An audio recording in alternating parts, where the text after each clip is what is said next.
Bien, entonces vamos a continuar con la slide y los términos que nos habíamos quedado la vez pasada. Si mal no recuerdo, nos quedamos aquí. Si me apoyan para indicarme en dónde nos quedamos, los que recuerden. Sí, fue en esa parte, profesor. Sí, gracias. Gracias, gracias. Bueno, se siguen uniendo algunos. Bien, bueno, pues para tratar de recordar un poco, Jessica Sánchez,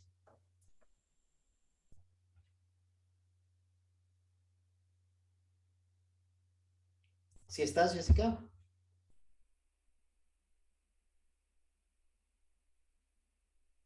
Jessica Sánchez Domínguez, ¿no? Bueno, Jesús Antonio Moreno García.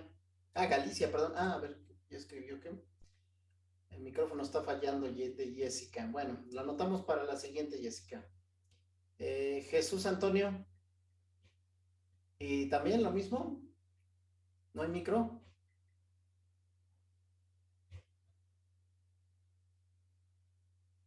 Jesús.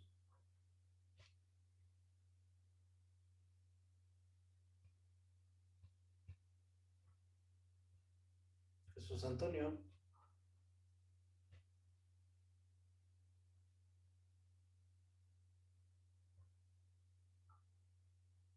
Bueno, yo no te escucho.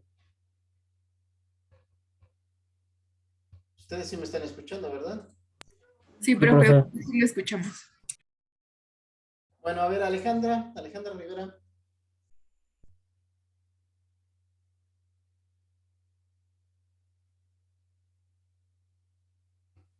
Sí, profesor. Ok, gracias por responder.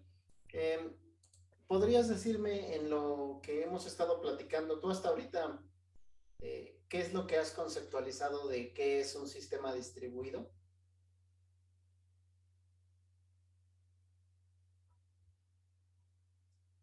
Bueno, lo que yo he entendido hasta ahorita, pues un sistema distribuido,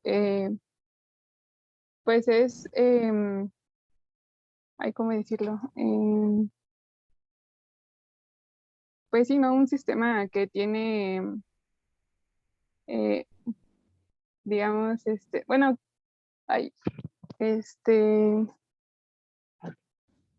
es que, bueno, ayer puse el ejemplo de Netflix, ¿no? Que, pues, Netflix tiene diferentes maneras de poder, pues, acceder a sus servicios.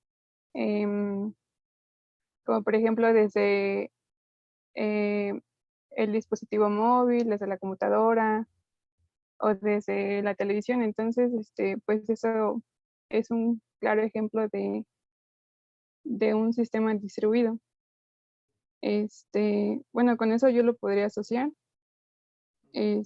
También estuvo abordando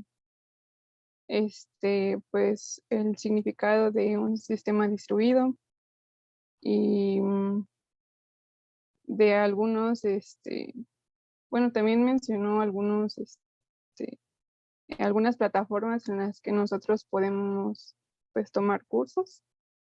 Em, Bueno, pero esas ya son, digamos, no está relacionada con la pregunta, sí lo vimos, no, pero sí, ya digamos, ya eso ya no es parte pues en la materia, ¿no? de la pregunta, ¿no? De la definición del sistema distribuido o de lo que Sí, hasta es cierto, se ha es cierto, es comprendido. cierto. Sí, Y bueno, creo que eso sería, todo lo que, pues, bueno, lo que me podría acordar. Bueno, sé que dijo más cosas, ¿verdad? Pero, no, sí, este, claro, miren, de hecho, Ale, qué bueno que lo comentas así. La intención de que yo haga estas preguntas es para percatarme si la forma en la que yo estoy exponiendo el contenido estoy logrando que ustedes lo vayan asimilando. Por supuesto, no, nadie vamos a memorizar de un día para otro todo, ni tampoco es el objetivo, pues que memoricemos cosas, ¿no? nosotros en ingeniería, yo le llamo a esto que asimilamos y posteriormente hacemos el concepto nuestro, ¿no? Cuando ya nos pueden preguntar qué es una base de datos, qué es un sistema de telecomunicaciones, y pues no tenemos que recurrir a un libro, ¿no? Nosotros con la experiencia y los cursos que vayamos tomando, pues podemos dar la respuesta, ¿no? Y eso es lo que busco ahorita. Entonces, está bien, Alejandra, gracias por responder. Entonces, sí, miren, de hecho, para ir recordando un poco, lo que mencionaste de Netflix y que se pueden acceder a ellos de diferentes maneras, sí es un rasgo de sistemas distribuidos, pero vamos siempre a recordar el más importante, ¿no? El término o el rasgo más importante de un sistema distribuido es, número uno, que es remoto. O sea, es un software que está a distancia, que yo lo puedo mandar llamar, aunque no esté viviendo en mi computadora, vive en otra computadora, en otro dispositivo. Entonces, remoto es la palabra clave con la que inicio para empezar a hablar de sistemas distribuidos. Posteriormente van a ir apareciendo otros rasgos que van a complementar esta parte de que sea remoto, ¿no? Entonces, bien, continúo entonces. Hablábamos de que a mí como ingeniero o ingeniera me pregunten, vamos a construir un nuevo software en una empresa que estamos formando o que ya formamos parte y pues se vale que me pregunten, ¿no? ¿Cuándo debo yo recomendar que el software sea distribuido o que no sea distribuido? ¿No se escucha? ¿Vale? ¿Sí me escuchan los demás? Bueno, yo sí lo escucho bien, profe. Yo también, profe. Ah, ok, gracias. Sí, es que veo que estaba preguntando, ¿vale? Yo creo que sí hay algún problema de conectividad, pero bueno, yo me estoy escuchando bien y ya me dijeron los demás. Entonces, continuamos. Esperamos que se estabilice tu conexión. Entonces, si a mí en mi trabajo o en la institución o yo en mi emprendimiento quiero construir un software, hay algunas de los parámetros o requisitos que debo de observar que se deben de cumplir para yo recomendar que el sistema sea distribuido. Habíamos dicho que uno de ellos es que sea escalable, es decir, que de repente necesito mucho procesamiento, de repente llega mucha cantidad de datos. Habíamos puesto el ejemplo del sitio de mi vacuna o del sitio de Cinépolis ahora cuando hay alguna película importante que dice se cayó el sistema. Es decir, tiene un comportamiento muy dinámico en el sentido de que a veces no hay ninguna solicitud o hay 50 solicitudes para ver una película. Pero llega un momento en alguna fecha que tiene 500 solicitudes o 1000 solicitudes. Entonces, ese es un rasgo que a mí me ayuda a decir que necesito un sistema distribuido porque necesita tomar decisiones cuando de repente hay mucha demanda en algún recurso. ¿Qué es un recurso? La memoria RAM, el disco duro, el ancho de banda, el uso de una base de datos, el uso de una aplicación. Eso es un recurso, ¿no? Si quieres por ahí anótalo. La palabra recurso o el término recurso en computación y en sistemas distribuidos se refiere a un software, una aplicación, un sistema operativo, el ancho de banda, la base de datos, etcétera, ¿no? Entonces, cuando yo observo que voy a tener un escalamiento en el procesamiento o de repente tengo un programa que pide mucho procesador, tengo un programa que genera muchos datos, ¿no? De repente a lo mejor estoy recibiendo en mi WhatsApp, me envían archivos de una presentación de PowerPoint que pesa varios megas o llega hasta el giga, ¿no? Y ni siquiera lo puedo recibir.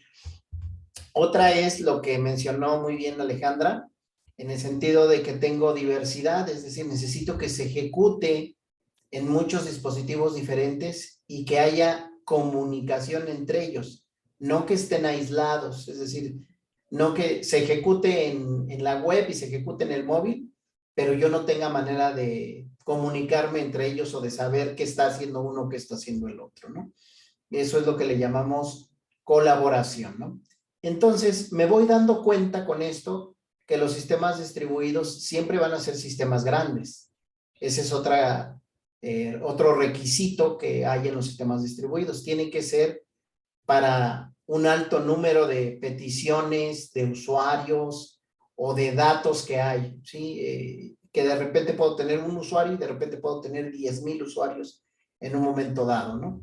Entonces, bueno, eso es con respecto a cuándo utilizarlos, ¿sí?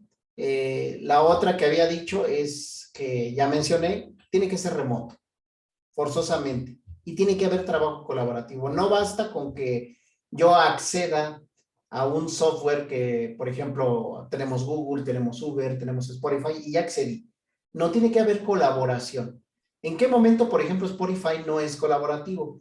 Que yo, por ejemplo, consumiese el contenido y no tuviera forma de colaborar con los demás. Colaborar, no me refiero a que sea como lo es una red social, Spotify, me refiero a que haya colaboración en el cómputo, que de repente, por ejemplo, yo pueda compartir un contenido y que mi dispositivo, a lo mejor es un teléfono, y desde ahí estoy haciendo algún evento en tiempo real y tengo un ancho de banda muy limitado. Entonces, yo diría que podría ser distribuido si, por ejemplo, tengo acceso a otro dispositivo que va teniendo un almacenamiento temporal, un buffer, y eso le permite redistribuirlo o ponerlo al alcance de más usuarios para que no todos dependan de mi conexión, que es muy lenta. Es decir, va a haber un tiempo en el que se va a cargar o se va a llenar ese buffer, ¿sí? Porque mi conexión es muy lenta, pero ya cuando lo recibe el otro usuario ya se va a encargar de distribuirlo de manera estable para la mayoría de los usuarios que lo quieren usar. De hecho, esto es una política que utiliza el protocolo de BitTorrent, que va a ser uno de los proyectos que vamos a realizar al final, y es la base de cómo funciona Netflix. Ya lo platicaré más adelante cómo funcionan estas plataformas de streaming. Tienen un intenso trabajo colaborativo.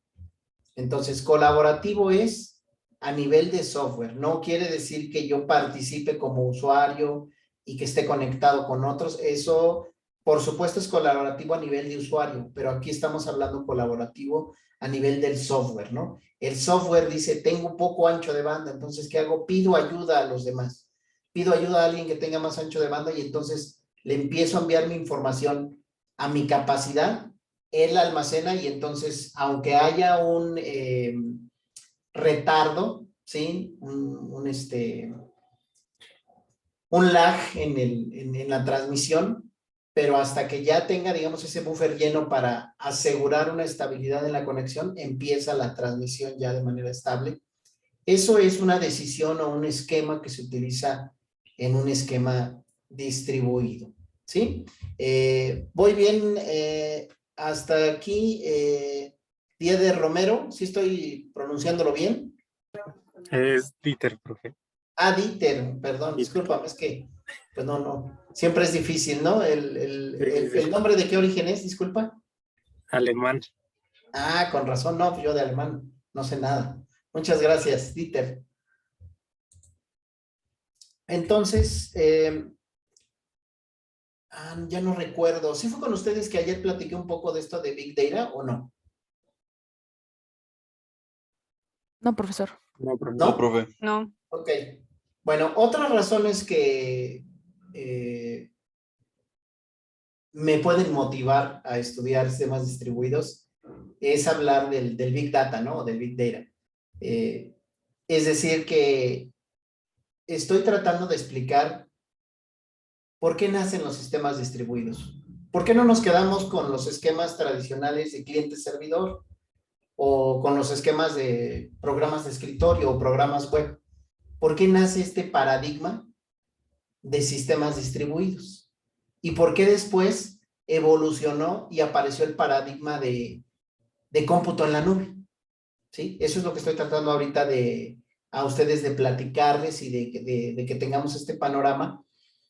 Los sistemas distribuidos pues aparecen por allá de los años 80, el concepto como tal, que como les decía ayer, el doctor Tannenbaum, este autor de los libros de sistemas operativos, redes y de sistemas distribuidos, este doctor propone esta idea de los sistemas distribuidos. ¿Y por qué lo propone? Imagínense, estamos hablando de una época en la que el Internet no es lo que era ahora. No existía absolutamente nada de los software que ahora vemos.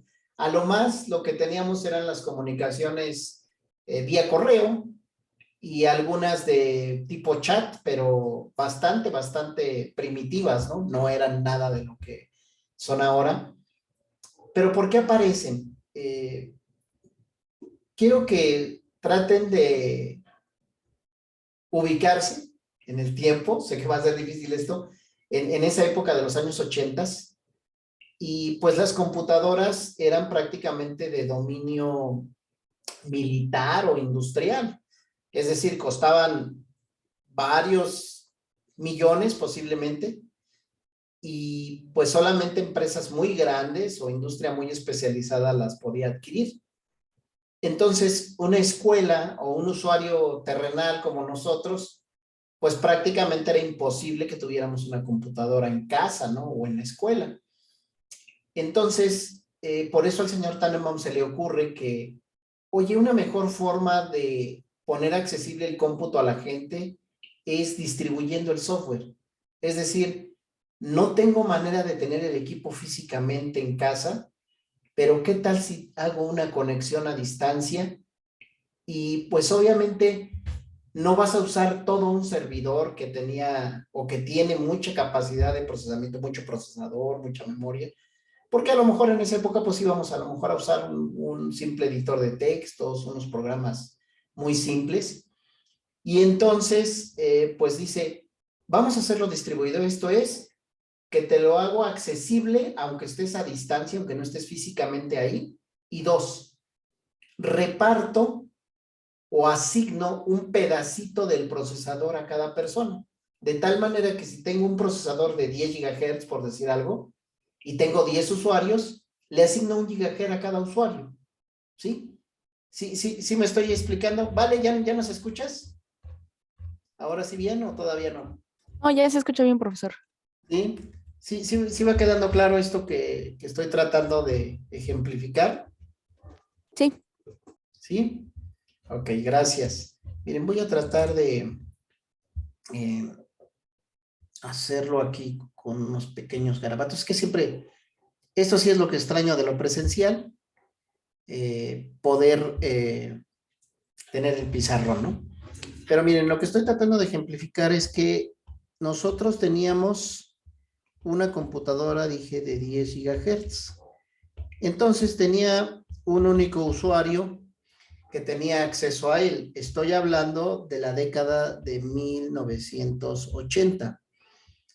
Y en esa época decía que el doctor Tannenbaum se le ocurre decir, oye, ¿qué pasaría si mejor esta computadora la presento, le doy la apariencia al usuario de que tiene acceso a ella, ¿sí? O varios usuarios, mejor dicho.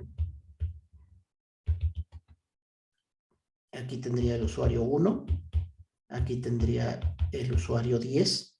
Y entonces cada uno de estos usuarios tendría 1 gigahertz de capacidad, ¿sí? O sea, estoy hablando 2, 3, 4, 5, 6, 7, 8, 9 y 10, que serían el equivalente a estos 10 gigahertz, pero hago que cada uno de estos usuarios tenga acceso a él. Y fabuloso, porque dicen, ok, entonces compro un solo equipo muy poderoso, un servidor, un mainframe, y hago que el cómputo, ¿sí? El software, sea capaz de repartir o de asignar un pedazo de procesador a cada uno de ellos, ¿sí? A cada uno de los usuarios. Entonces voy a tener en este esquema 10 usuarios. Oye, ¿y qué pasaría si fueran 20 usuarios? Ah, pues les toca de a 0.5. Oye, y si fueran 30 usuarios, pues no sé, a lo mejor le tocan como de a 0.3 y así nos vamos, ¿no? ¿Sí? Entonces, el software es el que tiene que tener esta capacidad de distribuir no solamente los programas, sino también el hardware al que tengo acceso.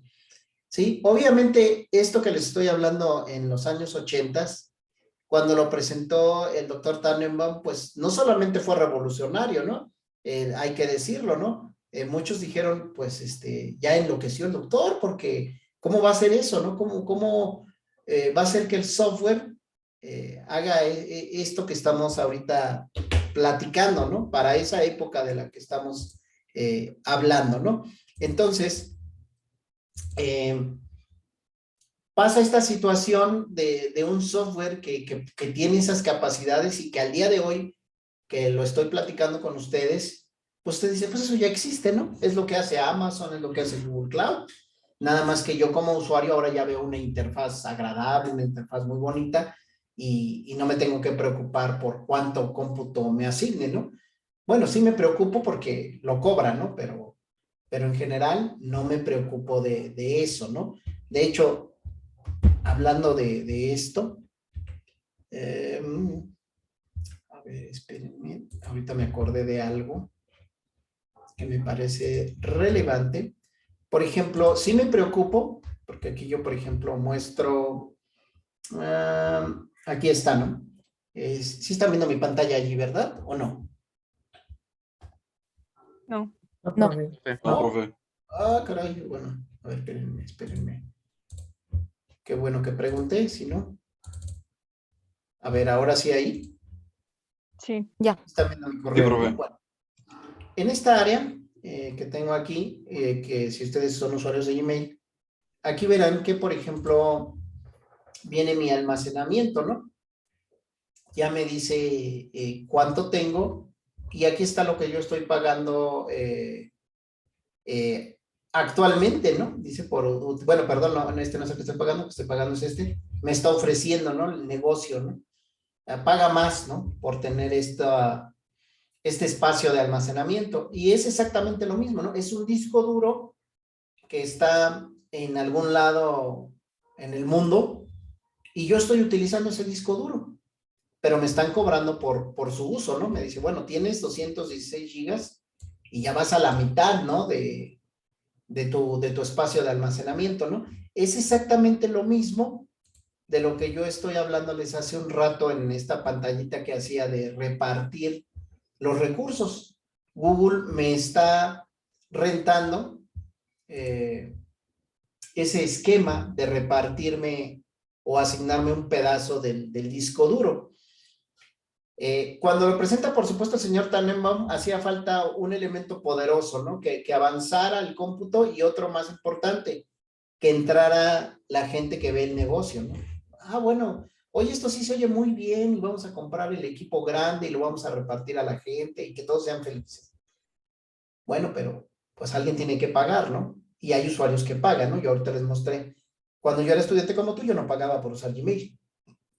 Pero conforme fue evolucionando esto y yo fui avanzando en tener muchos correos, en recibir muchos archivos, pues llegó el momento en el que pude haber dicho, pues borro todo y que se pierda, ¿no? Todo lo que tengo ahí, pero como hay muchas cosas de valor para mí y para poder identificar cuáles son todas esas cosas de valor, no lo puedo hacer de un solo golpe. Entonces, ¿qué era más fácil para mí? Pues pagar el plan anual, ¿no? Entonces, todos estos esquemas de los que estamos hablando tienen un fuerte componente de negocios, ¿no?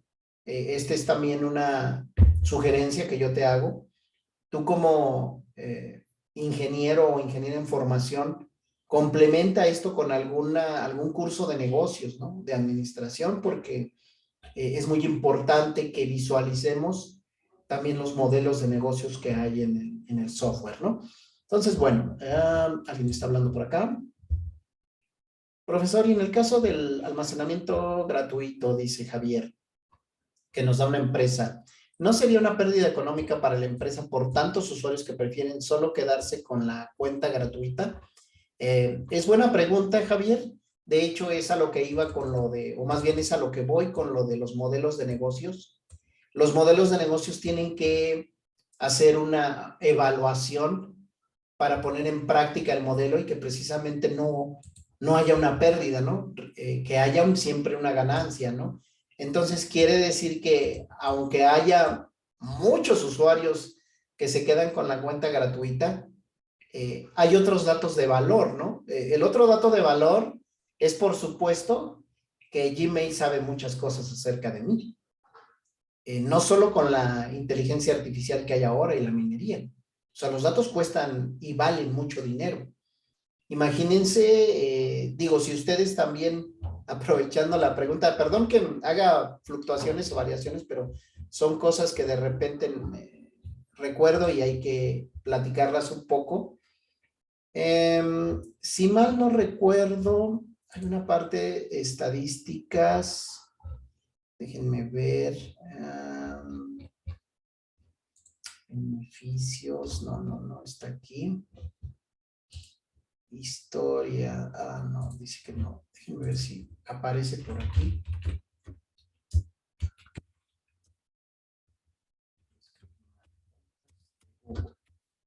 Es decir, tú dices, bueno, es que yo no estoy pagando, ¿no? Por utilizar la cuenta porque es gratuita, pero estoy dando los datos, ¿no? Aquí está, ¿no? Cuenta de Google, panel de navegación, datos y privacidad, por aquí debe de estar entonces.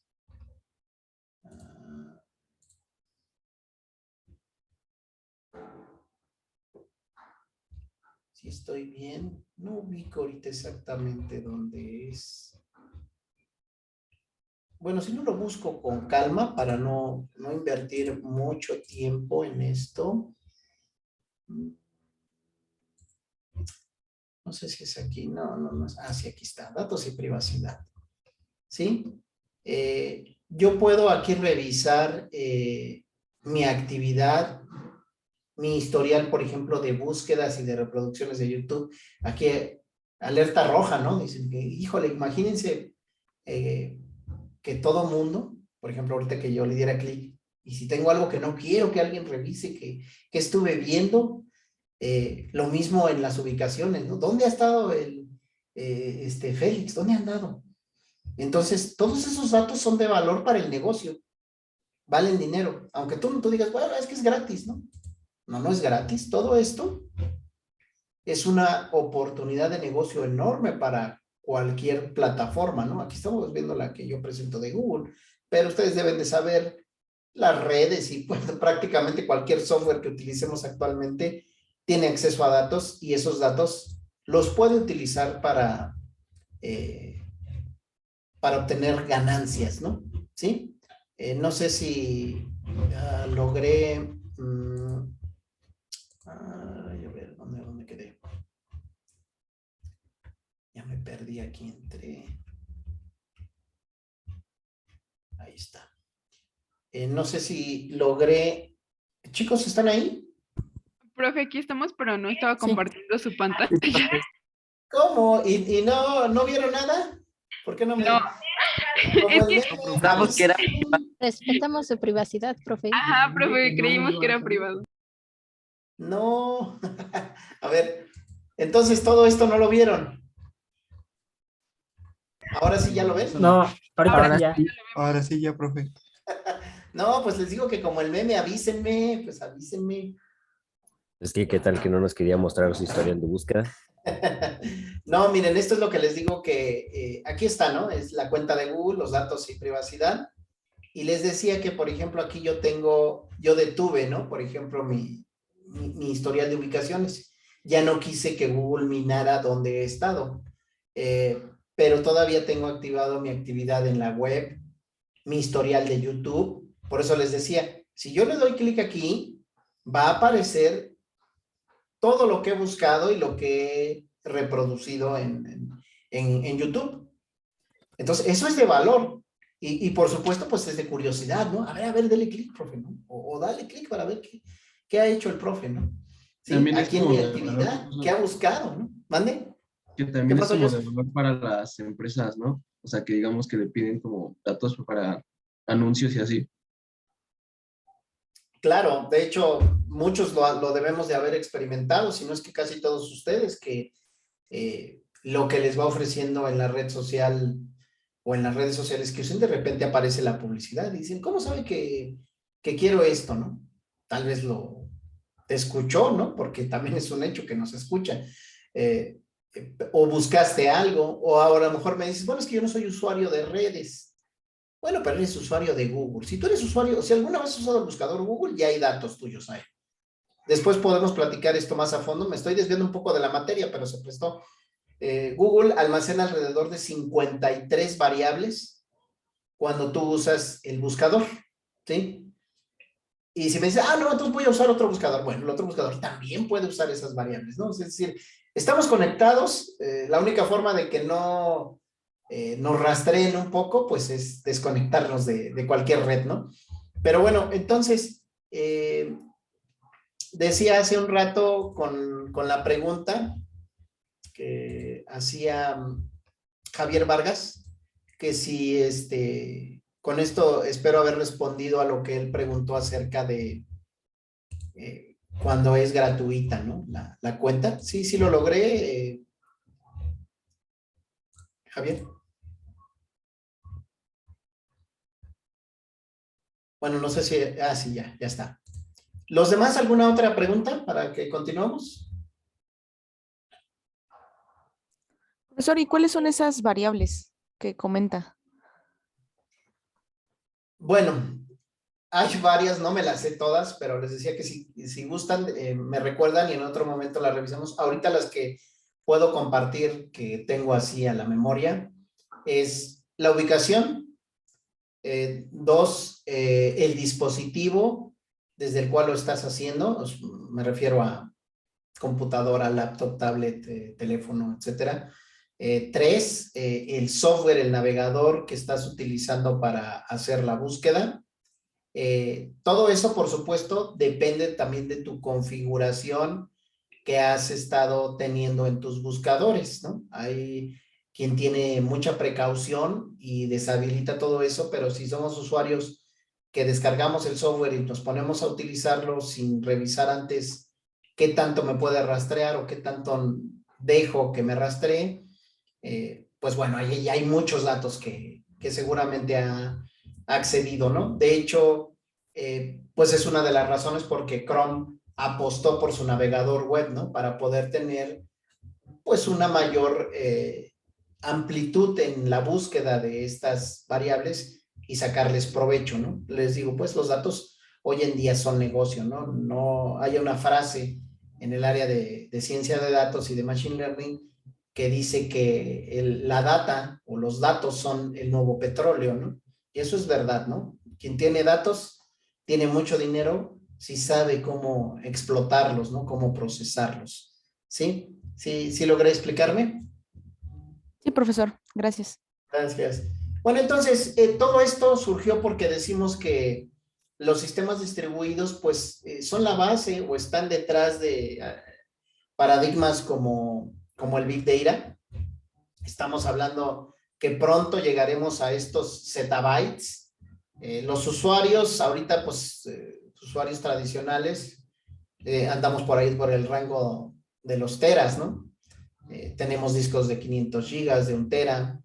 Hay algunos que ya empiezan a tener discos de 2 teras. Y otros que dicen, bueno, sigo teniendo mi disco de 500 gigas, pero hago mis respaldos de manera frecuente, ¿no? Otro aspecto que está dentro del tema de sistemas distribuidos es que las aplicaciones se están volviendo intensivas en datos. El término lo puedes buscar así en Google, Data Intensive. Ejemplo clásico, lo mencioné creo ayer, cuando una publicación se hace viral en redes, es Data Intensive. Es decir, cuántas veces se duplica o se reparte ese contenido y se distribuye en la red. ¿Se puede medir? Sí se puede medir, y todos esos datos se tienen que guardar en algún lugar, ¿sí? Incluso hay quien hace estadística, hay software que hace estadística, la propia red social cualquiera hace estadística de ellos, a dónde empezó este fenómeno viral, dónde se originó, cómo brincó y cómo llegó a ciertos usuarios, a cuántos usuarios llegó, a cuáles usuarios llegó, poder identificarle llegó a Juan, a Pedro, a María, Y de ahí pues seguimos con esta idea también del negocio, ¿no? Todo eso es negocio, es decir, sirve para hacer negocios, ¿no?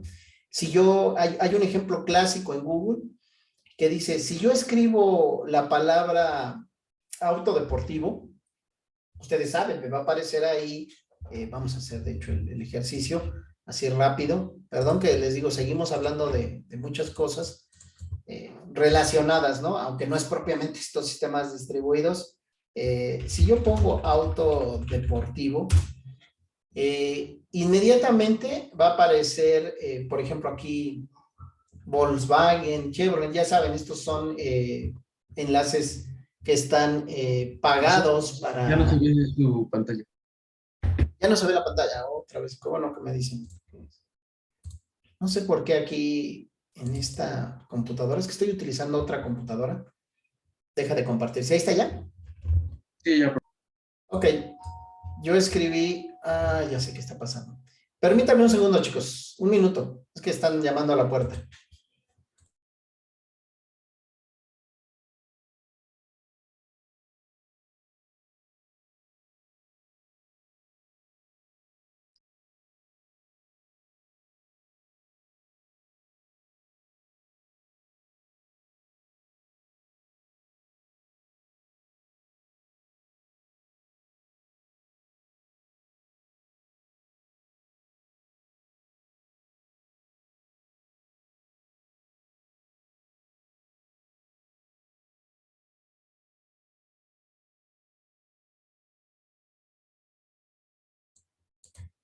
Listo. Bueno, me había quedado en esto, ¿no? Que escribo en el buscador autodeportivo y aparecen los enlaces patrocinados, ¿no? Volkswagen, Chevrolet, aquí aparece Kavak. Entonces, estoy citando este ejemplo porque pues esto tiene valor. Si él sabe, como aquí aparece que yo soy este usuario, bueno, tengo iniciada mi sesión, pues sabe que entonces a lo mejor quiero comprar un auto deportivo, pero también sabe mi alcance económico. ¿Y por qué digo mi alcance económico? Porque a lo mejor si yo perteneciera a este estrato social, seguramente aquí aparecería Audi o algo un poco de mayor valor, ¿sí? Y esto es la oportunidad para las empresas para sacarle valor al dato, ¿no? Oye, escribe auto deportivo, ¿no? ¿Qué pasa si escribe gorra? ¿No? Ah, bueno, pues también, ¿no? Ya mejor, miren, cambia, ven cómo cambia el resultado, ¿sí? Aquí ya quiere saber mi ubicación, ¿no? Ya saben para qué, ¿no? Para saber dónde estoy y ofrecerme productos y a lo mejor hay algunas tiendas cercanas, además de todo esto de Amazon, ¿no? Y decirme en cuál tienda puedo yo acceder, ¿no? ¿Sí? Entonces, por esa razón hablamos de que las aplicaciones se están volviendo intensivas. ¿Por qué se pierde aquí? Dejo de compartir, ahora sí. Es que pierdo el mouse. O sea, bueno, no lo pierdo, sino que ya no lo veo. Bueno, ahí está ya, ¿verdad? Ya se está viendo otra vez la presentación. Sí, profesor. Gracias. ¿Voy bien hasta aquí, Joseph? Sí, profesor. Sí. Bueno, hace rato quien me preguntó de cuáles eran esas variables de Google, ¿quién fue? Perdón. Fui yo, profesor Valeria León. Vale. ¿Me recuerdas en las siguientes sesiones para que haga un espacio y les muestre unas 7, 8 slides acerca de esto, que tiene que ver, por ejemplo, con web scraping y con cómo nos hacen el rastreo de datos en las redes, para que lo revisemos, por favor. ¿Sí? Sí, profesor. Bueno.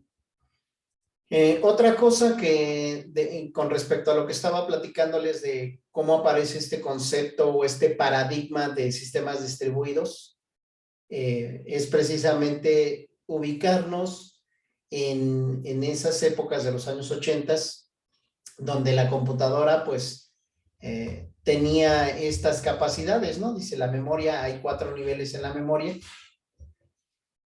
16K, 512K, 4 megas, y luego posteriormente a lo que la mayoría anda actualmente, ¿no? En sus laptops 4 gigas, algunos más afortunados con 8 y todavía mucho mejor, algunos tienen 16 gigas, ¿no? En sus computadoras. Y el hecho de que está limitado este recurso de la memoria en estos equipos, precisamente es una motivación para que aparezca el paradigma distribuido. Lo que mencionaba hace rato en el dibujito, ¿no? Oye, tengo un procesador muy poderoso, una máquina muy poderosa, entonces lo que conviene es repartirla, ¿no? Si recuerdan, ayer incluso les hablaba de que hay universidades donde tú te inscribes y te asignan una máquina virtual. Sí lo platiqué ayer, ¿verdad, Álvaro Ceballos? Sí, profesor. Sí, se alcanzó a platicar algo de ello. Sí. Entonces, es precisamente ese paradigma de distribuir el cómputo, donde dices, oye, ya no compro, a lo mejor en Enupita hay 300 computadoras, ¿no? En toda la escuela, ¿no? O 500. Ya no compro esas 500 computadoras y mejor compro 2 servidores que cuesten 3 millones de pesos, ¿no? Por ejemplo. Y en lugar de poner gente a instalarlas, a darles mantenimiento, etcétera, asigno un software de virtualización. Hay software de virtualización. Si no estás familiarizado con eso, también yo espero que si hay oportunidad más adelante con el regreso presencial para ustedes, les pueda mostrar en el laboratorio estos software que ofrece Dell para virtualizar, ¿no? O sea que tenemos el servidor, ahí en el laboratorio tenemos un servidor, es pequeño, tiene 64 procesadores, tenemos capacidad, pues obviamente para 64 máquinas virtuales, y que ustedes puedan ver cómo este software que se llama vCenter, sí siguen viendo mi pantalla, ¿verdad? Sí. Sí, profe. Center, ¿sí? Es de VMware, ¿sí? Y precisamente permite, se los voy a poner aquí en el chat, permite que ustedes puedan virtualizar el disco duro, las aplicaciones, las bases de datos. Es decir, oye, tienes el ejemplo que decía hace rato, tienes, no sé, 10 teras de disco. Vamos a asignarle 10 máquinas virtuales y a cada máquina virtual 1 tera, ¿sí? Y ese software es el que permite hacer eso. Es un software que distribuye y que además ofrece la plataforma de virtualización a nosotros para que yo ya no tenga que tener el equipo físicamente, ¿no? Puedo comprar algo más sencillo como una tablet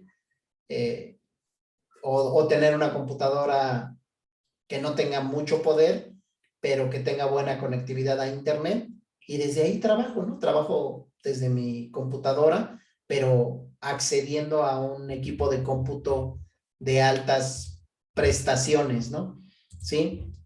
Y bueno, bajo ese esquema es lo que les decía de lo distribuido, porque es cambiar precisamente la forma en la que venimos trabajando. Ya no compres equipos pequeños, ya no llenes laboratorios con equipos de cómputo, sino mejor compra servidores grandes, asígnanos máquinas virtuales y hasta se facilita la administración. ¿Por qué? Pues porque, ya lo mencioné hace un rato, si alguien de repente instala algo, decimos crashea su máquina y ya no funciona, simplemente de una imagen que ya está ahí, en 2 o 3 minutos, hazme una copia nueva y te crea una máquina virtual totalmente preparada con lo que tú quieres. Con checkboxes, literalmente tú le dices, quiero que tenga Windows, quiero que tenga instalado MATLAB, quiero que tenga instalado Eclipse, NetBeans, todo lo que tú necesitas y que está obviamente disponible en las máquinas virtuales que ya tiene el servidor. Y te asigna la máquina virtual y se acabó el problema, ¿no?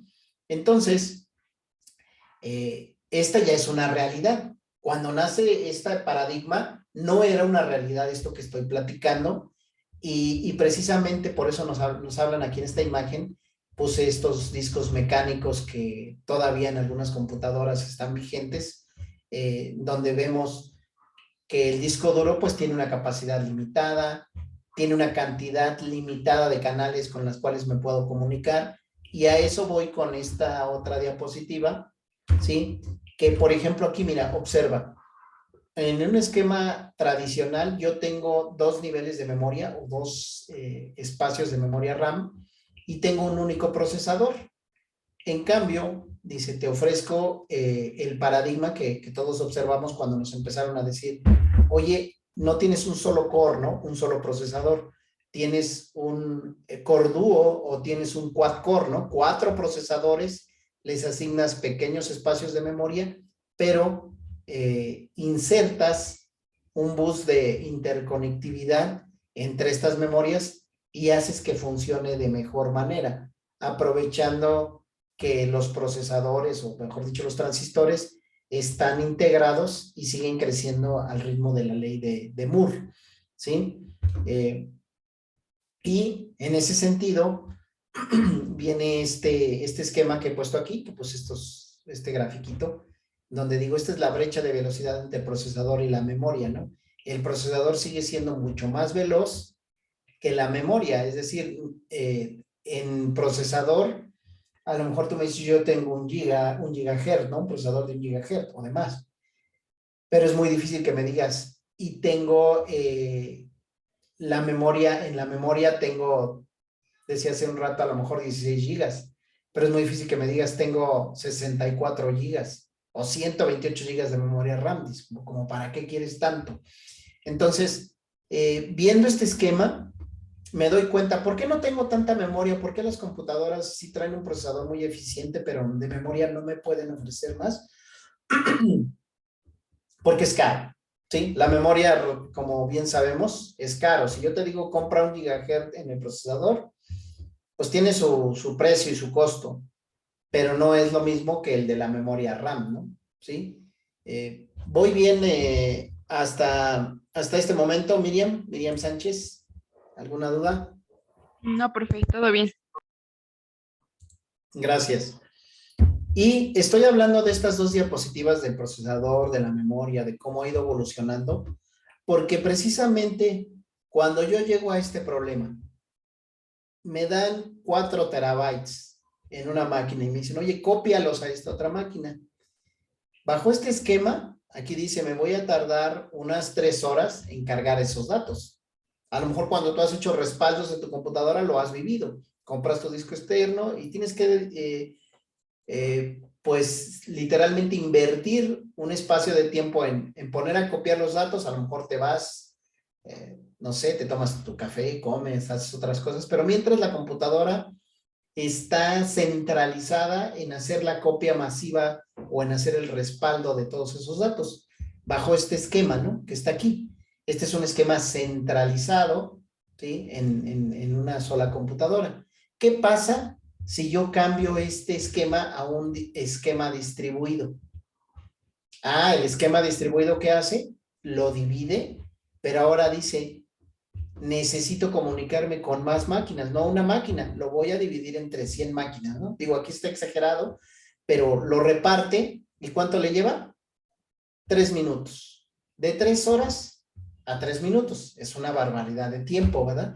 Entonces, la disminución y la mejora es visible, pero esto es gracias a que entra aquí el famoso algoritmo de distribución que divide esos datos, toma la decisión de a quién le reparte un pedazo de esos datos, de estas 100 máquinas o de 10 máquinas que estén, pero es el software el que toma esa decisión. Y en esta asignatura es precisamente de lo que se trata. ¿Cómo yo hago, cómo codifico un programa que tome estas decisiones y se conecte con el hardware, un hardware distinto al que vemos en las laptops, o sea, un hardware de servidor que, regresando a mi ejemplo del vCenter que te mostré en la página web, son software que nosotros no estamos acostumbrados de manera cotidiana a utilizar.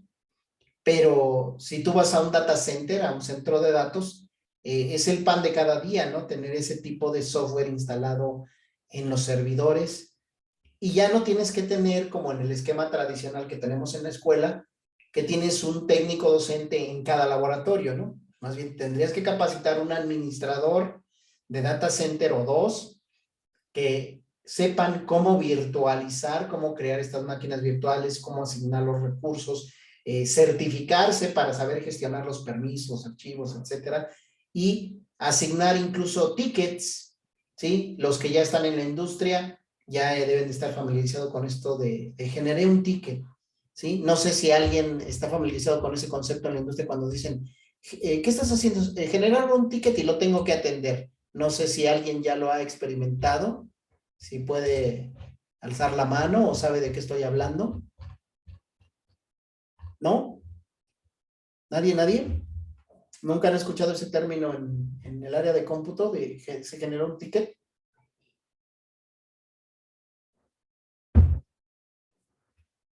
Chicos, sí me escuchan, ¿verdad?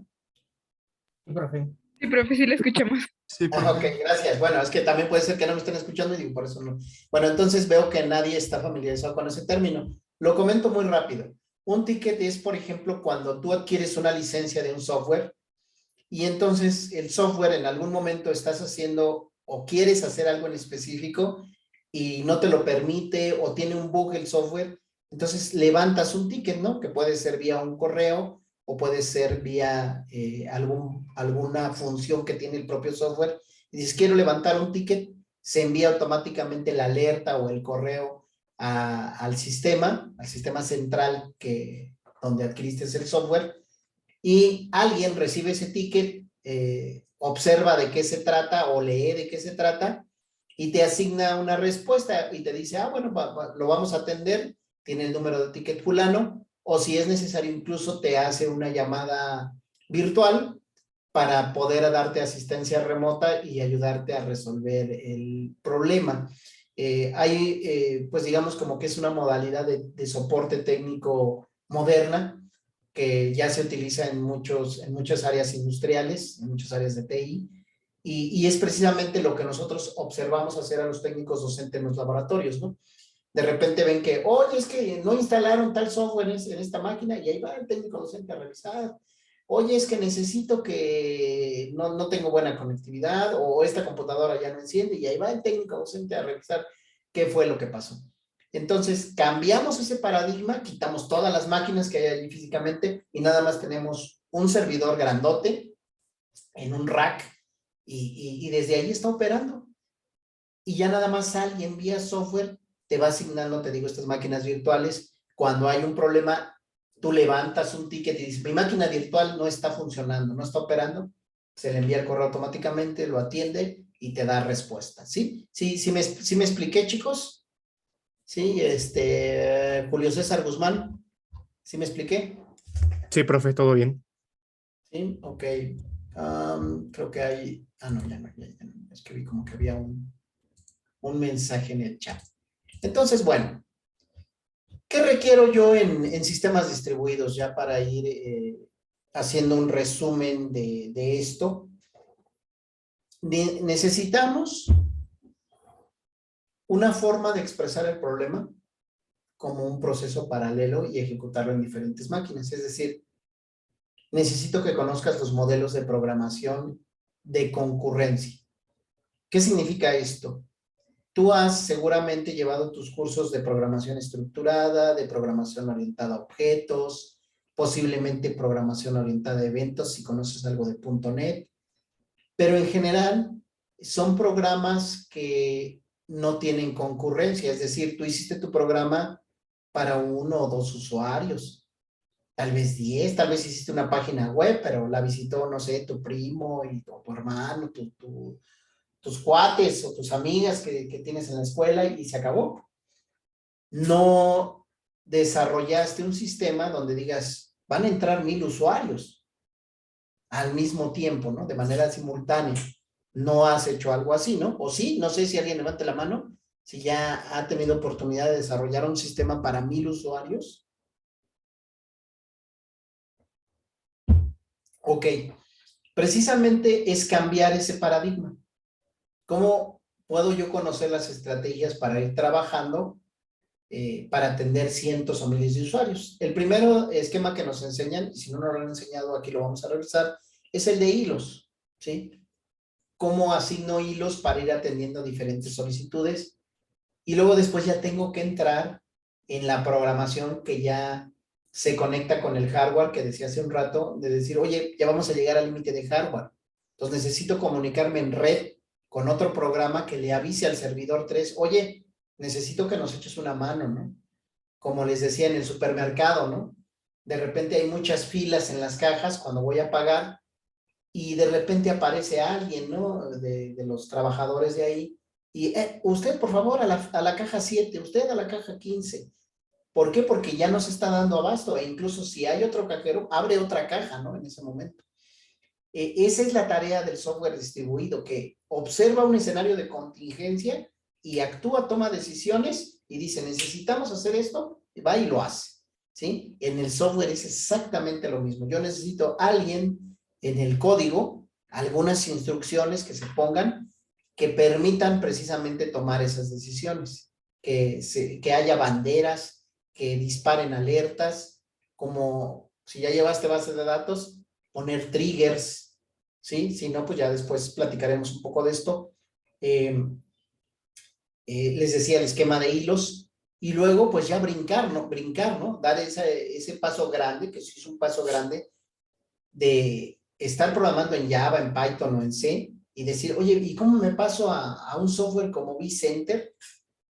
Y observo cómo podría yo hacer algo similar a lo que hace vCenter de repartir el disco duro, de repartir la memoria, ¿no? Por supuesto, ya estoy hablando forzosamente de código en C, ¿eh? No podríamos pensar en hacer eso en Python o en Java o en Perl o en algún otro que tú conozcas, no, ¿sí? Necesitamos también conocer una forma para que los procesos en las diferentes máquinas intercambien información, o sea, se comuniquen. Sockets, web services, cloud services y por supuesto todo lo que tiene que ver con virtualización, ¿no? ¿Sí? Necesitamos conocer cómo hacer que los procesos cooperen, que haya sincronización. ¿Cómo sincronizo procesos? En Java hay una palabra reservada que es synchronize. Hay también en Python algunas bibliotecas que permiten hacer la sincronización. Y también cómo hago consistencia y replicación. Lo ideal de todo esto que te estoy platicando es poder verlo ya aterrizado. Cuando utilicemos Amazon Web Services lo vas a ver de manera muy transparente con las interfaces visuales, pero no vas a ver la parte que hay detrás, ¿no? Vas a ver el front-end, pero no vas a ver el back-end. Y la materia, pues, en la teoría habla del back-end. Por supuesto, esto es ideal, ¿no? El curso que estamos llevando, por el alcance de tiempo, lo decía ayer, no alcanzaría para que viéramos un producto funcional de ese tipo completo, pero sí para conocer los conceptos, para saber cómo utilizar las herramientas y dónde puedo ir explorando, consultando, si a mí me atrae esta línea de trabajo, ¿no? Si yo aspiro un día a aplicar a un trabajo de alguno de los gigantes del software, ¿no? O de streaming, ¿no? Oye, es que voy a ir a aplicar a un proceso en Netflix, ¿no? O en Spotify, o en Uber, ¿no? Pero en las áreas de TI, por supuesto, en Microsoft, en Google, en Apple, en la que tú quieras, ¿no? O yo siempre te voy a hablar de estas cuestiones, pero por supuesto, también puede ser por la parte de telecomunicaciones, ¿no? Lo que tenemos aquí, pues ya sabemos que es pues toda el área de Telcel, todos los proveedores de servicios que existen, también ahí puedes aplicar porque esto también es parte de esos procesos, pero se ven a nivel de hardware, ¿no? Equipos que hacen este tipo de cosas sin que nosotros interactuemos propiamente con un software o a nivel de código, ¿no? Eso es lo ideal. ¿Qué es lo que sí vamos a ver? Insisto, ver nuestras máquinas virtuales en Amazon Web Services, conectándose, comunicándose entre ellas, haciendo ejercicios prácticos de decir, oye, pues quiero ver cómo simular o emular, mejor dicho, una tiendita como tipo Amazon, que yo compre un producto, que le solicite algo, que me conteste, que me envíe los datos, etcétera, ¿no? De manera muy rudimentaria, si hay que decirlo, o sea, no podemos aspirar a verlo ya con la interfaz completa atractiva visual, pero sí con una proyección muy decente, ¿no? De lo que podemos hacer, ¿no? ¿Cómo andamos de tiempo? Todavía tenemos. También necesitamos revisar el concepto de tolerancia a fallos, los conceptos que tienen que ver con seguridad. Esta parte se ve de manera conceptual. No nos alcanzaría el tiempo a menos que usáramos una API de programación para que blinde o cifre nuestros canales de comunicación y los datos. Y luego ya, por supuesto, lo que ya dije, ¿no? El caso de estudio muy pequeñito que veremos con el servidor que tenemos en el laboratorio de virtualización. Bueno, de hecho son 3, ¿no? Ya es un mini data center que tenemos ya ahí en el laboratorio y que espero tengamos la oportunidad de que lo visualicen. Si no, pues en la virtualidad, tal vez el día de mañana pueda abrir la cámara allá y mostrarles un poco cómo se encuentra y cómo está operando, ¿sí? A ver, alguien me dice que le dé acceso a alguien, pero no veo. Ya, ok. Sí, gracias por avisarme que había alguien en la sala de espera, ¿no? Entonces, bueno. Ya está. Gracias, Alejandra, por avisarme. Entonces, Sánchez, Rodríguez, Mirza, ¿sí está? Sí, aquí estoy, profesor. Sí pronuncié bien, ¿verdad? ¿Sí es Mirza?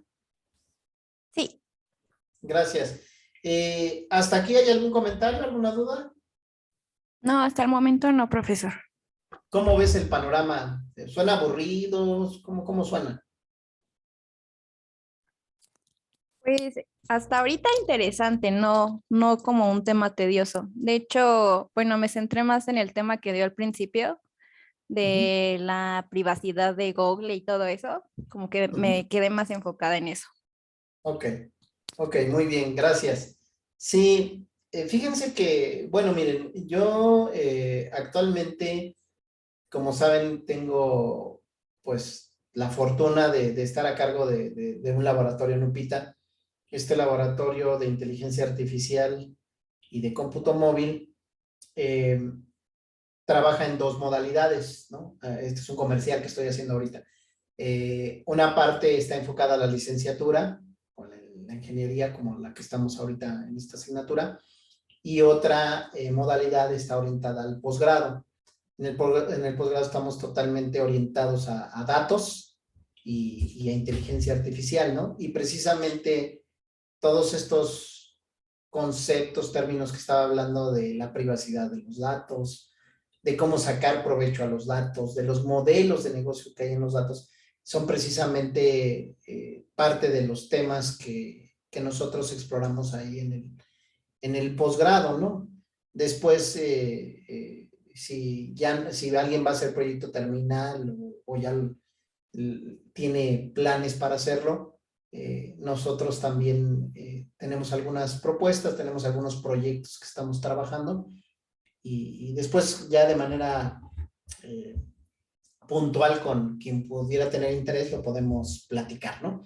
Bueno, entonces fin del comercial. Entonces, estos son los requisitos que necesitamos revisar nosotros como ustedes, como futuros ingenieros, ingenieras, para entender cuáles son todos los problemas que existían en el cómputo y que siguen existiendo, pero cómo se les planteó solución utilizando sistemas distribuidos y cómo evolucionaron hacia el cómputo en la nube para ofrecernos las soluciones que vemos hoy, ¿no? ¿Sí? Por ejemplo, todos estos softwares como Teams, Zoom, Webex, tienen mucho éxito el día de hoy. Y podemos pensar por qué Skype, que comenzó, podríamos decir, un poco antes que todos ellos, no tuvo éxito, ¿no? Pues los modelos de negocio, la maduración en estos conceptos, incluso pensando en el caso de Netflix también. Netflix tiene un modelo, un protocolo para entregar el streaming que hasta el momento no lo ha llegado a alcanzar en la madurez ni Prime ni HBO. Si ustedes recuerdan, incluso cuando empezó HBO y hasta la fecha, de repente tiene muchos problemas de que se cae, de que no entrega a tiempo los contenidos, de repente hay algún lag, etcétera. Y eso es precisamente porque la concurrencia no está siendo bien tratada. Es decir, cuando de repente tiene 1,000 usuarios, de repente 10,000, de repente 20,000 y luego decae, todo eso, el protocolo, la técnica y la forma en la que lo ataca no le han permitido llegar al nivel de madurez que ha alcanzado Netflix, ¿no? Netflix sí ha alcanzado un importante nivel de madurez en la concurrencia y que ya les mencionaba que lo pueden buscar, de hecho, ayer también lo mencioné, pero pues ahorita aprovechamos. Si ustedes ponen Netflix, proveedor Amazon, ustedes pueden ver, aquí lo dice, ¿no? Está en AWS, ¿no? Aquí dice la transcodificación de video, cientos de funciones, o sea, código, ¿no? Estamos hablando de funciones de código, que en total dice, usan más de, ¿cuántas instancias?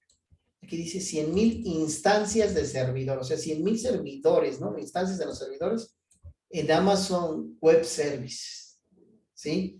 Es impresionante, pero esto es distribuido, ¿eh? O sea, es nube porque me ofrece a mí como usuario contenido bajo demanda, pero es distribuido porque ¿cómo es que reparte una película entre todas estas instancias para asegurarse que las veamos todas con una buena...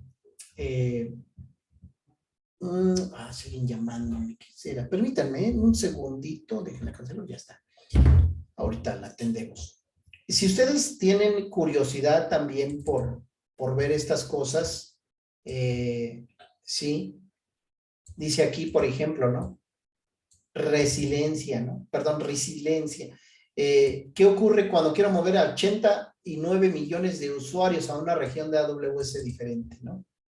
¿Cómo lo hace? Es el mismo ejemplo, este ejemplo de mover 89 millones de usuarios, es el mismo ejemplo que te presenté aquí primitivo, muy primitivo, de mover datos en 3 horas a moverlos en 3 minutos. Por supuesto, esto es de los años 80, 90, ¿no? La actualidad es esta que estamos viendo aquí. ¿Cómo muevo? Porque necesito dar un mantenimiento al servidor. ¿Cómo lo hago? ¿Sí? Y esos son modelos que se utilizan en sistemas distribuidos para garantizar y para poder ofrecer todo esto. De hecho, ya hay una carrera de arquitecto de software, de ingeniería en arquitectura de nube, que tú puedes tomar aquí en Amazon Web Service, ¿no? Y aspirar a llegar a ocupar un puesto para dirigir este tipo de cosas o ser parte de este equipo, ¿no? ¿Sí? Entonces, por eso les decía que esta asignatura, a mí en lo particular, me parece que es muy motivante, me parece que es telemática al 100%, ¿sí? Yo siempre tengo esta, ¿cómo llamarle? A ver, déjenme, lo pongo aquí. Me voy a apoyar ya con esta y con esta voy a cerrar la sesión. Y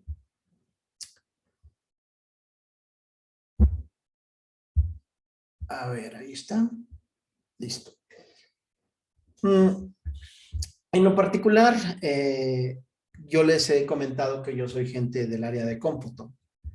Sin embargo, de las primeras cosas que a mí me llamaron la atención cuando comencé en esta área, es que yo llegué y me dijeron, necesitas conocer el origen de la palabra informática, ¿no? Ah, bueno, informática es información automática. Automática es el software, ¿sí? Entonces, cuando llegué a telemática, pues me di cuenta que era exactamente lo mismo, nada más que ustedes hacen telecomunicación